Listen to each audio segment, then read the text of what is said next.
कलयुग में लड्डू गोपाल जी की माखन चोरी लीला। किसी गांव में मक्खन बेचने वाला एक व्यापारी मक्खन लाल रहता था।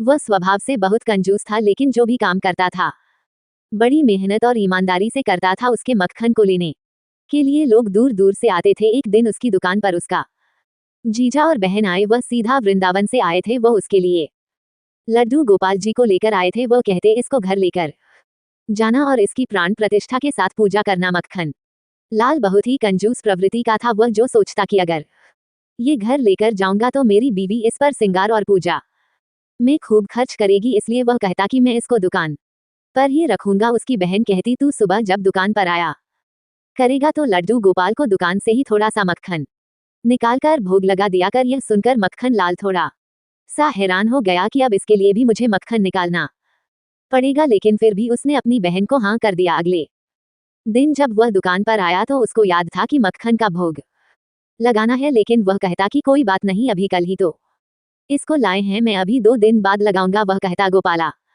अभी तो तू खाकर आया होगा, मैं 2 दिन बाद तुझे भोग लगा लूंगा। ऐसा कहते कहते उसको 2 हफ्ते बीत गए। लड्डू गोपाल जी रोज सोचते कि आज वह भोग लगाता है, लेकिन वह कंजूस मक्खन लाल रोज ही आनाकानी करने लगा। एक दिन जब मक्खन लाल सुबह दुकान पर आया तो उसने देखा आधा मक्खन ही गायब है। वह सोचने लगा ऐसा कैसे हो गया, लेकिन जितनी बिक्री रोज मक्खन की होती थी उतने दाम उसको मिल गए। लेकिन फिर भी उसके मन में उथल पुथल मची रही, आधा मक्खन कहाँ चला गया। अब तो रोज का यही नियम हो गया, आधा मक्खन रोज गायब हो जाता था। मक्खन लाल को बहुत चिंता हुई। वह सोचने लगा कि आज रात को मैं दुकान पर ही रुकूंगा और देखूंगा कि मक्खन कौन लेकर जाता है। ऐसे ही उस दिन वह दुकान पर रुक गया और आधी रात को देखता है कि एक बालक मक्खन के मटके के पास बैठकर 2-2 हाथों से मक्खन खा रहा है। मक्खन लाल हैरान हो गया कि यह बालक कहाँ से आया, कौन इसको लेकर आया, इसके मैया बाबा कहाँ है और ये दोनों हाथों से मक्खन खा रहा है जैसे इसी की दुकान हो। उसको बहुत गुस्सा आया। वह जाकर उस बालक को पकड़ता है और कहता है, अब नहीं छोड़ूंगा। पकड़ लिया, अब नहीं छोड़ूंगा। तो वह बालक दोनों हाथों से तब भी मक्खन खाता रहता है। तो कहता, हाँ हाँ छोड़ूं मत। तो मक्खन लाल होता है कि इतना हठी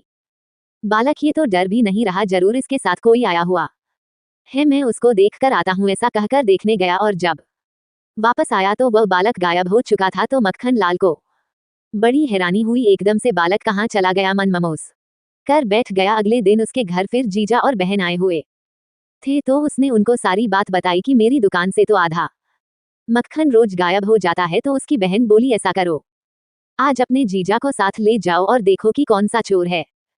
जब रात को जीजा और साला दुकान पर छुपकर बैठकर देखने लगे कि कौन आया है, तभी उन्होंने देखा कि एक बालक मटके के पास बैठकर दोनों हाथों से मक्खन खा रही हो। तभी वह दोनों उस बालक को पकड़ लेते हैं और कहते हैं कि कौन हो तुम, कहाँ से आए हो और यह मक्खन क्यों खा रहे हो, इतना सारा मक्खन तेरे पेट में कैसे जा रहा है। वह बालक बोला, मैं तो वृंदावन से मक्खन लाल के दुकान की मक्खन की खुशबू के कारण ही तो यहाँ आया हूँ, और तुम लोग मुझे मक्खन खाने से रोक रहे हो। उसका जीजा एक दूसरे का मुंह देखने लगते है कि यह क्या लीला है, ये छोटा सा बालक इतनी दूर वृंदावन से मक्खन चोरी करने के लिए आया है। वह पूछते हैं, लाला तेरे मैया बाबा कहाँ है। वह कहता है, वह तो वृंदावन में ही है, मैं तो यहाँ मक्खन खाने के लिए आया हूँ। मक्खन लाल कहता है कि तू तो मेरा घाटा करवा रहा है। तो वह वाला कहता है कि क्या तुम मक्खन बेचता है तो कभी घाटा हुआ है तुम्हें, तो उतने ही पैसे मिलते हैं। हाँ ये तो बात सही है। मक्खन लाल सोचता, ये कैसे हो रहा है। मक्खन लाल अपने जीजा को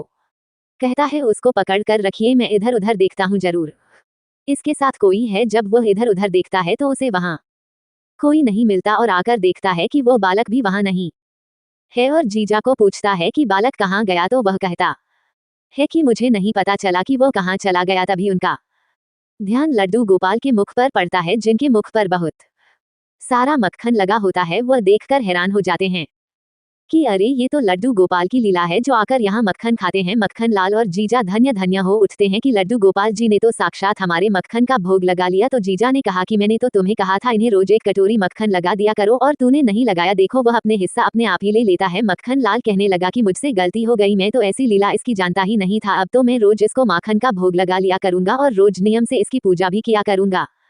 ऐसे हैं हमारे लड्डू गोपाल, जो उनको चाहिए वह प्यार से नहीं, वह छीन कर भी ले लेते हैं, चोरी कर कर भी ले लेते हैं। क्योंकि मक्खन लाल की ईमानदारी और मेहनत की कमाई थी। चाहे वह कंजूस था, लेकिन उसके मक्खन की खुशबू में मेहनत ही ईमानदारी थी। इसलिए गोपाल जी वृंदावन से माखन खाने के लिए मक्खन लाल की दुकान पर खींचे चले आए।